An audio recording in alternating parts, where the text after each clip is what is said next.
नमस्कार, आप देख रहे हैं न्यूज़ पॉइंट और इस वक्त मैं मौजूद हूँ गोकलपुरी, जो लोकसभा की दिल्ली की 7 सीटों में से एक है नॉर्थ ईस्ट की। और यहाँ पर कन्हैया कुमार और मनोज तिवारी के बीच में टक्कर है। और इस वक्त एक केजरीवाल को भी यहाँ पर जमानत मिल चुकी है। तो हम ऐसे में यहाँ पर दोपहर के समय में चर्चा करने आए हैं कि कैसी लोग बागों को मन में क्या है। अब केजरीवाल की भी जमानत हो चुकी है तो उसके बारे में क्या कहना चाहेंगे। हमारे साथ कुछ लोग मौजूद हैं तो हम इनसे बात करते आइए।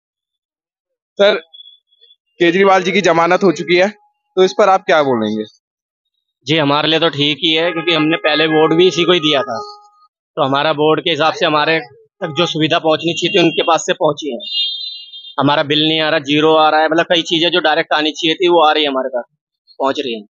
अच्छा, कहीं ना कहीं जैसे अभी केजरीवाल जी जेल में थे तो आपको क्या लगता है कि कुछ जो बीजेपी वगैरह हैं, जो अदर पार्टीज हैं, उनके उस पर जोर पड़ेगा थोड़ा। बिल्कुल पड़ेगा। बाकी बीजेपी नहीं आना चाहिए था इस वाले इलेक्शन में। तो बाकी दिल्ली के लिए हमारा हमेशा केजरीवाल ही रहेगा। केजरीवाल जी को वोट देने जाएंगे। उनके कुछ काम बता दीजिए आप एक दो हमें। हम बता तो रहे हैं भैया, हमारे तक डायरेक्ट हमारा बिल नहीं जा रहा, नहीं तो हमें पैसे देने जाने पड़ता था मीटर पानी का। अब वो चाहे कहीं से भी कर रहे हैं, हमारे तक तो पहुंच रही है ना सुविधा। नहीं तो हमें पता ही नहीं लगता था कि हमारे लिए क्या हो रहा है क्या नहीं हो रहा, तो कहाँ से पता लगेगा। और मनोज तिवारी ने पिछले 10 सालों में, जैसे कि पिछली बार लोकसभा सीट उन्होंने ही जीती थी, तो उसके बारे में क्या कहेंगे आप। उसके बारे में आप ये देख लीजिए, पूरी गोकलपुरी में एक भी इवेंट दिखा दीजिए कब आए हो यहाँ पे। आपके पास वीडियो हो कहीं की भी, एक बार भी नहीं दिखे हैं यहाँ। तो क्या क्या सोचेगा इंसान।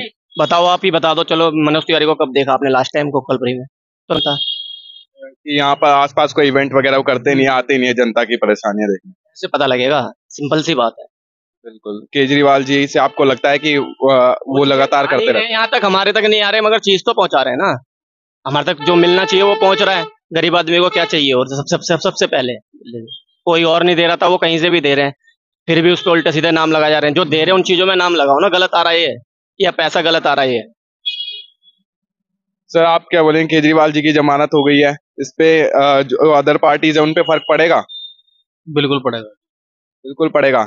क्या लगता है कि इस बार केजरीवाल सरकार या फिर बीजेपी। जी, सरकार तो बीजेपी की बननी चाहिए जी। मोदी जी दोबारा आने चाहिए। दिल्ली के सीएम केजरीवाल रहने चाहिए। यही चाहते हम तो। मोदी जी की सरकार को आप पसंद कर रहे हैं, इसके कुछ कार्य बताइए आप। बहुत कुछ करे हैं, रोड अच्छे करे हैं मोदी जी ने। बहुत अच्छे कार्य करे हैं, ऐसी बात नहीं है। बाकी मैं लफ्जों में बता नहीं पा रहा, बहुत अच्छा काम करा मोदी जी। आपने बताया कि जैसे कि सीएम के तौर पे केजरीवाल जी रहने चाहिए और पीएम में नरेंद्र मोदी। अभी जैसे भाई साहब ने बताया कि यहाँ पर कोई भी इवेंट बीजेपी का नहीं हुआ है। यहाँ पर मनोज तिवारी जो यहाँ के सांसद हैं, वो यहाँ पर किसी भी तरह के इवेंट वगैरह नहीं करे हैं। तो आप क्या उनके चेहरे पर, मोदी जी के चेहरे पर वोट देंगे। बिल्कुल जी, मोदी जी के चेहरे पे वोट देंगे। मोदी जी के चेहरे पे वोट देंगे आप। तो फिर यहाँ पर ग्रोथ नहीं हो रही है, इसके बारे में आप क्या कहना चाहिए। ग्रोथ तो जी हमारा यहाँ का जो विधायक है वही करेगा। जो भी हमारे यहाँ के बलराज जी हैं वही करेंगे जो कुछ हमारे एरिया का। बाकी केजरीवाल ने जी ने बहुत अच्छा कुछ करा है दिल्ली के लिए, ऐसी बात नहीं है। बाकी चाहते तो मोदी को ही हम। आप प्रधानमंत्री के तौर पे नरेंद्र मोदी को ही देखना चाहते हैं। आप क्या कहेंगे सर इसके बारे में। आप बोलिए। तो बताओ कि किसको पसंद करेंगे, किसकी सरकार बनवाना चाहते हैं इस बार। भाई जो बढ़ेगी जो बन जाएगी, हम बताएंगे नहीं।